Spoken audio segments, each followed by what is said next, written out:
Hello, नमस्कार साथियों। आपका सभी का बहुत बहुत स्वागत है हमारे छोटे से परिवार स्टडी ग्रुप हिंदी में। तो सभी लोगों को बहुत बहुत ढेर सारी शुभकामनाएं और ढेर सारी बधाइयाँ।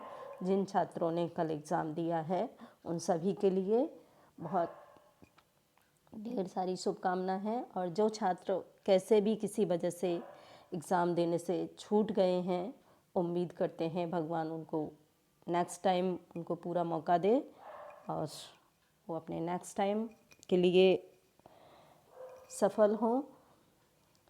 तो चलिए देखते हैं हमारा जो कल का एग्ज़ाम हुआ था 23 जनवरी को यूपी टेट का। तो उनका हिंदी का पेपर हम जो है उसकी आंसर की है उसको मिलान करते हैं, उसको देखते हैं।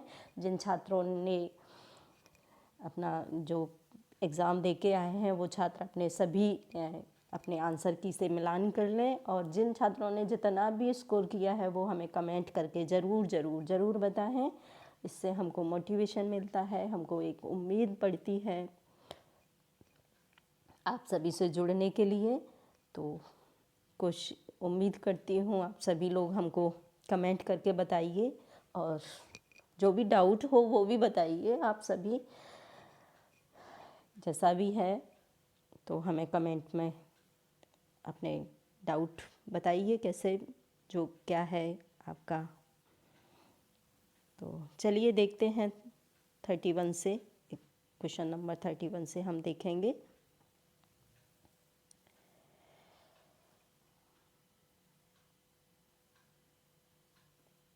नंबर 31 है, निम्नलिखित मौखिक अभिव्यक्ति का रूप है।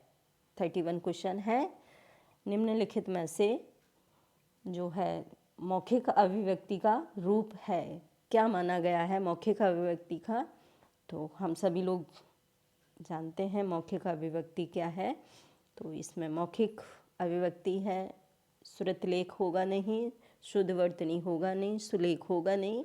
राइट आंसर इसका ए हो जाएगा, आशु भाषण। इसके बाद नेक्स्ट क्वेश्चन दूसरा देखते हैं। हिंदी भाषा की बोलियां हैं, हिंदी भाषा की जो बोलियां हैं वो कितनी बोलियां हैं। तो 22 इसमें नहीं है और 25 भी नहीं है, इसको भी काट देते हैं। 15 भी नहीं है, इसका राइट आंसर बी होगा, 18 बोलियां हैं। और हमारी हिंदी भाषा में जो 18 बोलियां हैं और 5 उपभाषाओं का विश्लेषण किया गया है, तो वही है क्वेश्चन। इसके बाद नेक्स्ट क्वेश्चन देखते हैं 33। सामाजिक शब्द में मूल शब्द और प्रत्यय हमें बताना है। जो सामाजिक शब्द है उसका मूल शब्द क्या है और उसका प्रत्यय क्या है, ये हमको बताना है। तो इसका राइट आंसर ए होगा, सामाधन जिक नहीं होगा, साधन मैजिक नहीं होगा और समाज धन इक नहीं होगा। जहाँ में समाज लिखा हुआ है इसीलिए ये गलत है, ये ध्यान से देखें सभी लोग। कोशिश करें अपने सभी क्वेश्चनों को थोड़ा सा ध्यान से देखने के लिए, क्योंकि एग्ज़ाम में हम जल्दबाजी कर देते हैं और जल्दी में क्वेश्चन पढ़ते हैं और कुछ होता है, कुछ गलत हो जाता है। तो इसलिए कोशिश करें आप सभी लोग के क्वेश्चन को अंत तक पूरी तरीक़ा से पढ़ें और सारे ऑप्शन ध्यान से पढ़ें। इसके बाद नेक्स्ट क्वेश्चन है, तत्व शब्द तत्व पत्रिका के संपादक कौन हैं। तो इसका राइट आंसर हम लोग सभी जानते हैं, इसका राइट आंसर ए होगा। तत्व पत्रिका अखिलेश जी की है जो लखनऊ से निकाली गई थी। इसके बाद नेक्स्ट क्वेश्चन है 35।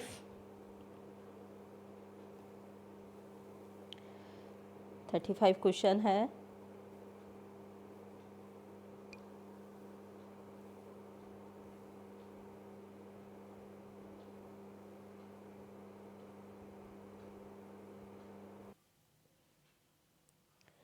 इसके बाद नेक्स्ट क्वेश्चन है 35। 12 बरस लो कुकर जीवे और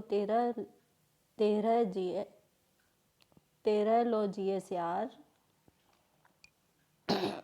तो ये बताना है 17 वर्ष क्षत्रिय जीवे आगे जीवन को धिक्कार, ये पूरी पंक्तियां हैं। तो बताना है ये किसकी हैं, चंद्रवरदाई की हैं, नरपतनाल की हैं, विद्यापति की या जगनिक की हैं। तो इसका राइट आंसर होगा ए, जगनिक। ये इन्होंने अपने पृथ्वीराज रासो जो लिखा, वो क्या बोलते हैं, परमाल रासो जो लिखा है उसमें उन्होंने ये पंक्तियाँ दी हैं। तो इसका राइट आंसर ए होगा। इसके बाद दूसरा है 36 नंबर। 36 नंबर है अकाल का पर्यायवाची है। तो हमको बताना है अकाल का पर्यायवाची क्या है।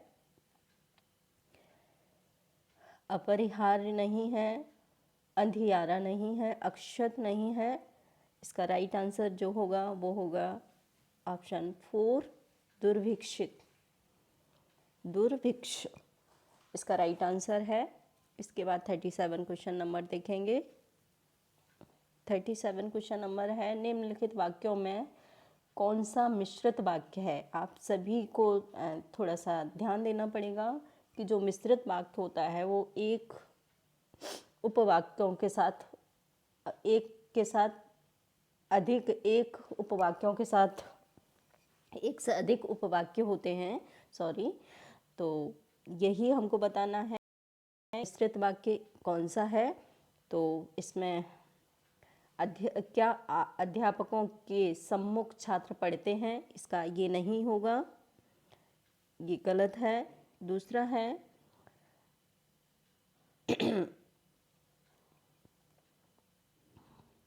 इसका दूसरा आंसर है अध्यापक देखते हैं कि छात्र पढ़ते हैं। तो इसका राइट आंसर बी हो जाएगा। जिस शब्द में मिश्रित वाक्य जो शब्द होते हैं उनमें थोड़ा सा एक ट्रिक होती है मोटी मोटी तरीके से हमें समझने के लिए कि जिन वाक्य में की, क और आदि शब्द आते हैं उनको हम मिश्रित वाक्य कहते हैं। तो इसका राइट आंसर बी हो जाएगा। इसके बाद नेक्स्ट क्वेश्चन है 38 क्वेश्चन है जिसकी पूर्व से कोई आशा न हो के लिए एक शब्द क्या है।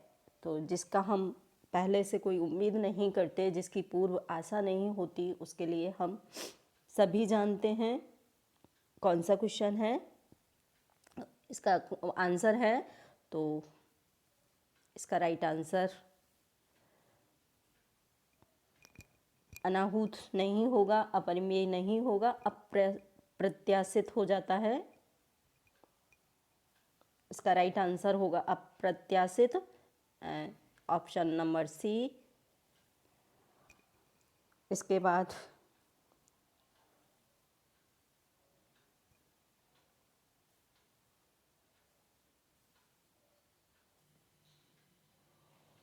तो इसके बाद नेक्स्ट वीडियो है, नेक्स्ट क्वेश्चन है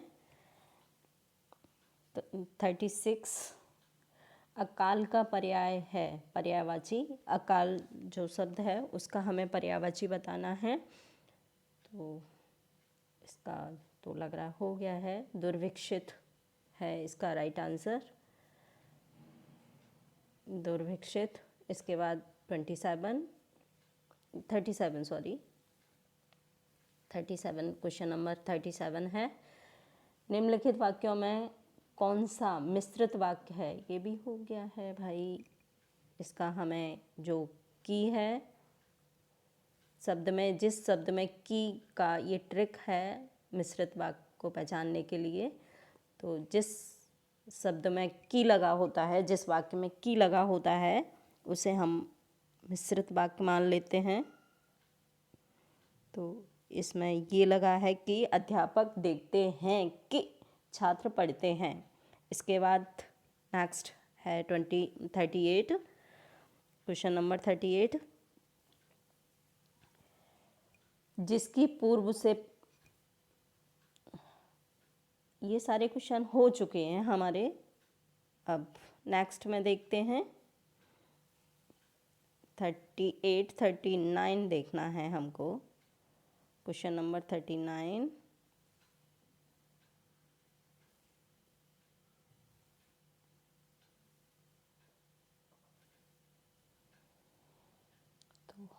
नेक्स्ट क्वेश्चन है 39। क्वेश्चन नंबर हम देखेंगे 39 में है मुझसे उठा नहीं जाता। सॉरी, क्वेश्चन है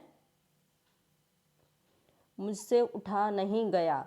वाक्य में वाच्य क्या है, मतलब जिसमें मुझसे उठा नहीं गया वाक्य में वाच्य हमें बताना है। तो इसमें भाववाच्य संज्ञा है, इसमें भाववाच्य संज्ञा है मुझसे उठा नहीं गया।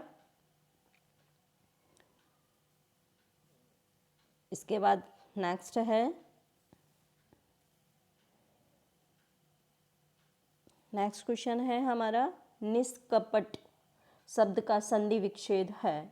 तो निष्कपट में हमारा विसर्ग संधि है। निस धन कपट नहीं है, निस धन कपट भी नहीं है, नि धन कपट भी नहीं है। ऑप्शन नंबर 4 निह धन कपट यानी कि विसर्ग संधि है। नेक्स्ट क्वेश्चन है हमारा 41। इस देश में हिंदी भाषा का प्रयोग लिखने में एवं बोलने में किया जाता है। मतलब हम किस उस देश को बताना है जिसमें हिंदी भाषा का प्रयोग होता है। तो दक्षिण अमेरिका, मॉरिशस, पाकिस्तान और ऑस्ट्रेलिया। तो हमारा जो हिंदी भाषा का प्रयोग सबसे ज़्यादा जो होता है वो मॉरिशस में माना जाता है, मॉरिशस में होता है। तो इसका राइट आंसर ए होगा। इसके बाद नेक्स्ट क्वेश्चन है 42। सूरसागर किस भाषा की रचना है। तो सूरसागर हमारी सूरदास जी द्वारा रचित एक महाकाव्य रचना है। तो इसी का हम देखेंगे। सूरसागर जो है सूरदास जी हमारे ब्रज भाषा के लेखक हैं, कवि हैं। तो हम ब्रज भाषा को लगाएंगे। राइट आंसर हमारा बी होगा, नंबर 2। तो ब्रज भाषा है इसका राइट आंसर।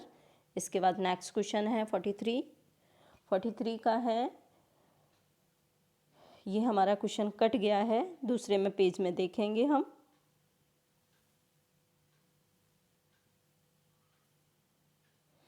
तो 43 का जो है वीरों का कैसा हो बसंत कविता किसने लिखी है। तो इसका राइट आंसर हम लोग सभी जानते हैं, वीरों से संबंधित रचना है ज़्यादातर सुभद्रा कुमारी चौहान ने लिखी हैं। रामधारी सिंह और माखनलाल चतुर्वेदी ने भी लिखी हैं, लेकिन जो ये रचना है वो सुभद्रा कुमारी चौहान की है। तो आप सभी लोग मिला लें इसको। इसके बाद नेक्स्ट क्वेश्चन देखते हैं 44।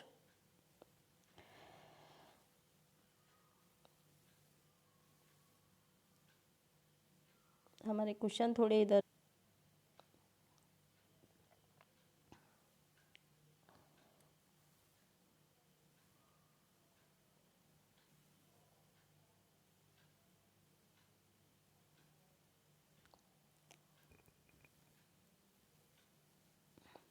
फोर्टी फोर क्वेश्चन नंबर हम देखेंगे। 44 है क्षेत्रीय में कौन सा विशेषण है।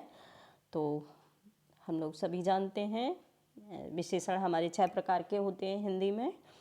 तो सार्वजनिक विशेषण नहीं है, संख्यावाचक नहीं है, परिणाम बोधक नहीं है जिसमें हमें किसी परिणाम या किसी की विशेषताएं बतानी होती हैं, जिसका हमें नापतोल की जाती है। उसके बाद उसमें हमें परिमाण बोधक होता है। दूसरा है गुणवाचक, जिसमें हमें किसी गुण की या किसी के विशेष के बारे में बताया जाता है, तो उसे गुणवाचक विशेषण कहते हैं। गुणवाचक हमारा इसका राइट आंसर गुणवाचक होगा। किसी क्षेत्र विशेष या किसी के बारे में बताया जाता है तो वो किसी के गुणों की विशेषताएं बताई जाती हैं, तो उसे गुणवाचक विशेषण कहा जाता है। दूसरा नेक्स्ट क्वेश्चन है चौराहा शब्द में समास है, तो इसका राइट आंसर हम लोग सभी जानते हैं, बहुत सीधा सा सादा इजी सा क्वेश्चन है।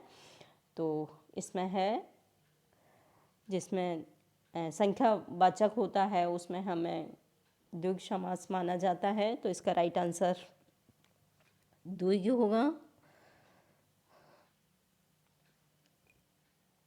इसका राइट आंसर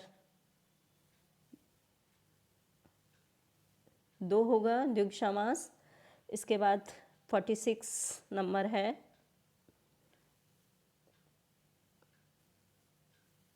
क्वेश्चन नंबर है हमारा, निम्नलिखित में से किस शब्द की वर्तनी सही है। तो इसमें हमें वर्तनी ही बतानी है, वर्तनी कौन सा सही शब्द है, लिखा हुआ सही वर्तनी में लिखा गया है। तो अनुग्रहित नहीं होता है, अनुग्रहित नहीं होता है, अनुग्रहित नहीं होता है।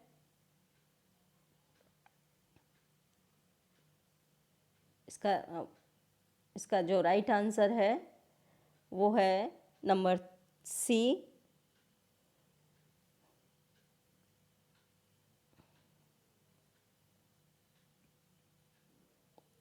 राइट आंसर इसका नंबर सी है। इसका राइट आंसर सी हो जाएगा। अनुग्रहित होता है, ग्रहित, अनुग्रहित। इसका बाद 47 नंबर, निम्नलिखित में शुद्ध वाक्य है। तो ये भी हमारा वर्तनी से संबंधित क्वेश्चन है। तो इसमें हमें बताना है जो लिखा है वो कौन सा शब्द सही लिखा हुआ है। पैतृक लिखा है, पैतरिक लिखा है और पैतृक लिखा हुआ है, पैवित्तिक लिखा हुआ है। तो हमारा जो राइट आंसर है वो हमारा सी हो जाएगा, पैतृक होता है। इसके बाद हमारा नेक्स्ट क्वेश्चन है 47 के बाद 48।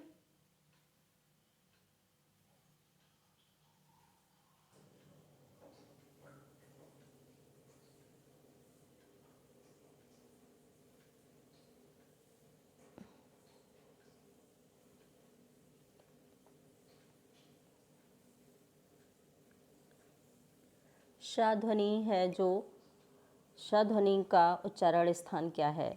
तो हमारे हिंदी वर्णमाला में 3 प्रकार के सा हैं, तालव्य सा, मूर्धन्य सा और दंती सा।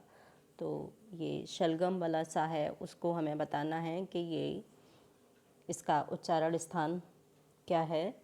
तो इसका उच्चारण स्थान तालव्य होगा। राइट आंसर इसका 2 होगा, यानी कि तो तालव्य सा है ये, और एक दंती सा, मूर्धन्य सा, 3 प्रकार के सा होते हैं हमारे। इसके बाद नेक्स्ट क्वेश्चन है 49।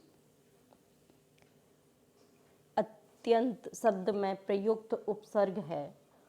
तो अत्यंत शब्द का हमें उपसर्ग बताना है, कौन सा उपसर्ग है इसमें।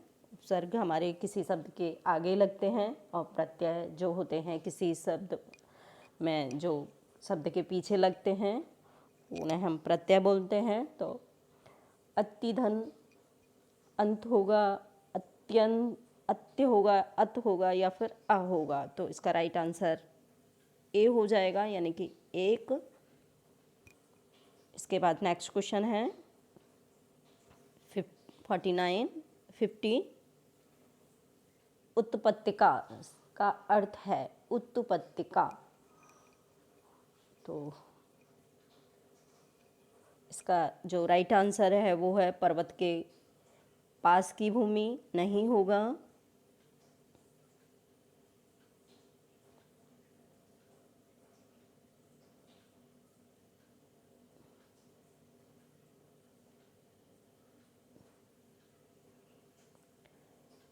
जो हमारा राइट आंसर है उत्पत्तिका, उसका पर्वत के पास की भूमि या फिर पर्वत शिखर या फिर प्राणियों के पेट का एक अंग या सूर्य जिस पर्वत के पीछे से निकलता है। तो जो इसका जो राइट आंसर है वो हमारा फर्स्ट हो जाएगा। पर्वत के पास की भूमि को हम उत्पत्तिका कहते हैं। इसके बाद जो गद्यांश है 51 से 55 तक, तो गद्यांश देखेंगे हम लोग। घुमक्कड़ शब्द में कौन सा प्रत्यय है? तो प्रत्यय हमारे शब्द के पीछे लगाए जाते हैं, तो घुमक्कड़ में अक्कड़ प्रत्यय होगा। इसका राइट आंसर बी है, 4 है, सॉरी, इसका राइट आंसर 4 है। इसके बाद नेक्स्ट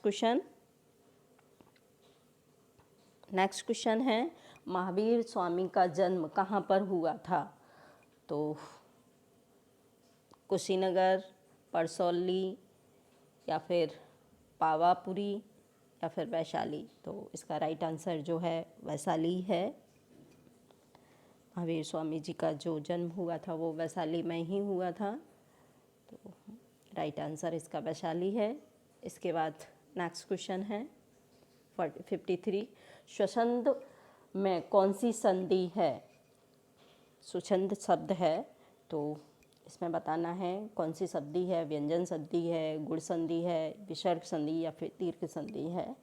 तो हम लोग सभी जानते हैं स्वच्छंद में जो संधि है वो व्यंजन संधि है।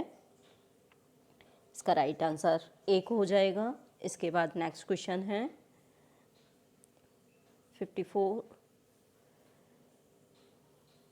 54, महात्मा बुद्ध ने जब बुद्धत्व प्राप्त किया था तब उनकी अवस्था कितनी थी? तो महात्मा गांधी ने जब सिद्धि प्राप्त हुई थी, महात्मा बुद्ध जी को, सॉरी गांधी बोल दिया है हमने, तो महात्मा बुद्ध जी को जब जो सिद्धि प्राप्त हुई थी वो 35 की उम्र में हो चुके थे। उनको जो सिद्धि प्राप्ति हुई थी वो 35 में बुद्धत्व प्राप्त हो गया था उनको, तो इसीलिए इसका राइट आंसर 3 होगा, ऑप्शन 3। इसके बाद 55 क्वेश्चन है श्रुति धर्म का अर्थ है। श्रुति यानी कि जो सुना हुआ जो धर्म है, जो उन्हें श्रुति धर्म का जो अर्थ है वो क्या है? वैदिक धर्म है, मुस्लिम धर्म है, बौद्ध धर्म है, या फिर जैन धर्म है? तो हमारे जो वेद जो ज़्यादातर लिखे गए हैं वो सुने हुए लिखे गए हैं, सुनकर लिखे गए हैं, इसीलिए उन्हें वैदिक धर्म माना जाता है। वैदिक जो साहित्य लिखे गए हैं वो श्रुतियों के आधार पर लिखे गए हैं, इसीलिए इनसे वैदिक धर्म माना जाएगा। इसका राइट आंसर जो है वैदिक धर्म है। इसके बाद नेक्स्ट क्वेश्चन देखेंगे हम 56,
क्वेश्चन है डा का उच्चारण स्थान है।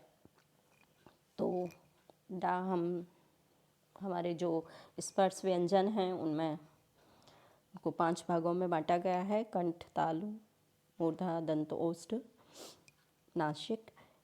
इस प्रकार से हम देखेंगे जो डा है वो हमारा किस में आता है? तो हमारे प्रत्येक वर्ग के जो पंचमा अक्षर होते हैं वो हमारे नासिक के व्यंजन में नासिक स्थान में उच्चारण स्थान में आते हैं। तो इसका जो लास्ट है हमारे का कंठ वर्ग का उच्चारण जो वर्ड है वो ये हमारा आता है नासिक के व्यंजन में, नासिक के उच्चारण स्थान में। तो इसका राइट आंसर D4 हो जाएगा। इसके बाद नेक्स्ट हमारा जो क्वेश्चन है वो हम देखते हैं 56-7।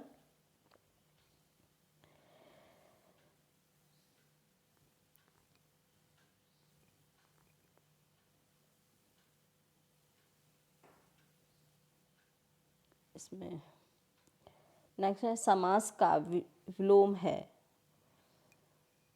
तो पूछा गया है इसमें समास का जो विलोम है वो क्या है। तो समास का विलोम साहसिक, समस्या या फिर सामासिक या फिर व्यास।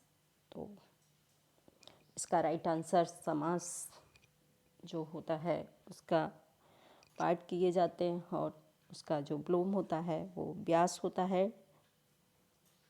राइट आंसर इसका D हो जाएगा। नेक्स्ट क्वेश्चन है 59 सुन्न का तत्सम रूप क्या है। सुन्न, तो सुन्न लिखा हुआ है, इसका तत्सम हमको बताना है। तत्सम ये तत्वभ में लिखा हुआ है तो सूना नहीं होगा, सन्न नहीं होगा, सून नहीं होगा। इसका जो राइट आंसर है वो हो जाएगा 1 शून्य। बहुत इजी सा क्वेश्चन है। इसके बाद नेक्स्ट और लास्ट क्वेश्चन है आँख की क्रिकरी होने का अर्थ है। तो आँख की क्रिकरी होना मतलब अप्रिय लगना, जो हमारे आँखों में या कष्टदायक होना या प्रिय लगना, बहुत प्रिय होना, धोखा देना, अप्रिय लगना या फिर कष्टदायक होना। तो इसका जो राइट आंसर होगा वो 2 हो जाएगा, कष्टदायक, क्योंकि हमारी जो आँख में कभी कूड़ा गिर जाता है तो वो बहुत कष्टदायक होता है, किरकिराता है, इसीलिए इसको बोला गया है आँख की किरकिरी होना यानी कि कष्टदायक होना। इसके बाद हमारा पूरा सॉल्व हो गया है क्वेश्चन पेपर। आपने जितने भी आपके क्वेश्चन हुए हों उनको कमेंट में हमें करके बताइए जितना भी स्कोर हुआ है।